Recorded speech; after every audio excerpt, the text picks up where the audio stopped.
experience that I've gained in the however many fights it's been since then, 20 or 18 fights, something like that, since UFC 100. It has been big, you know. I mean, I every fight is a learning experience, and I have a deeper appreciation for what we do as athletes, and a deeper appreciation for my peers and what they deal with, and all that stuff. Are you happy with how much you achieved in this time? No. You always want more. You always want more. I would have liked to have not lost some of those fights, and you know, been able to keep my run going and gotten an opportunity at the belt. But I'm not the type that kind of dwells in the past, so I just try to take everything in stride and focus on the next challenge ahead. Stating how you don't dwell on a loss, is it something that you just can chalk up to, this was a night that didn't go my way, and you can move on to what is next? Is it something that you will sit down and break down what went wrong? What's that process like for you? This sport is the most unforgiving sport ever.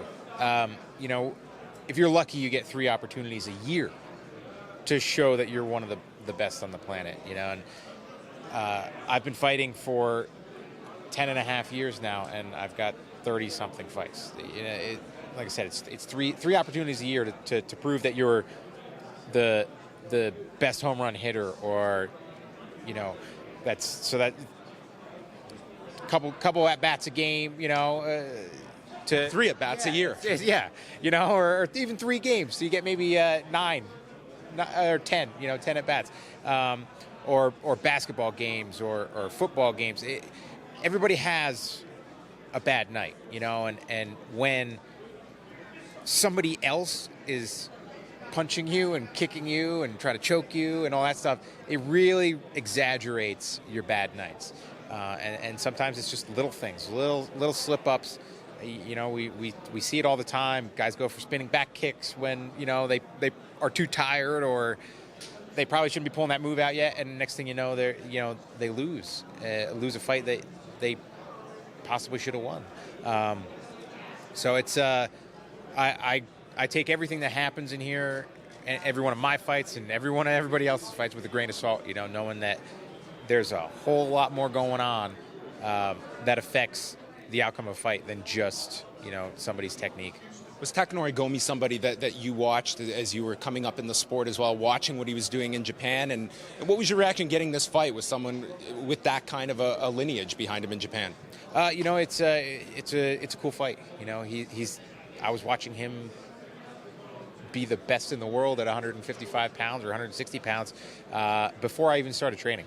So he's a guy that I've seen fight a lot, and you know, have a lot of respect for, and I'm a big fan of his. You know, so it's an honor to get to go in there, you know, Saturday night and mix it up with him. Last question. As a guy that did fight at UFC 100, you mentioned all the fights you have had. It's been 7 years. Jim Miller's not aged at all. Is there any secret to the longevity? And I mean, I watched that fight the other day, and Jim Miller looks identical as he did in 2009 with all those wars you've had in between. You know what? I've definitely aged. I've definitely, you know, the miles that this sport puts on you. Because, I mean, there was a time, and that was UFC 100 was in it, where I was never out of the gym for more than a couple of days, you know, and training 300 days a year, and fortunately not getting hurt, you know, and being lucky and training just smart enough or being just lucky enough to not get hurt. You know, and it's taken a toll on me. It's harder to train like I used to. You know, so it has affected me. Fortunately, I haven't, you know, taken too much damage here. You know, haven't had my nose broken since then. Since yeah, when I fought great, but yeah, you know, I go out and I fight as hard as I can, and you know, sometimes it's my night, sometimes it's not. But best of success on Saturday. Thank you.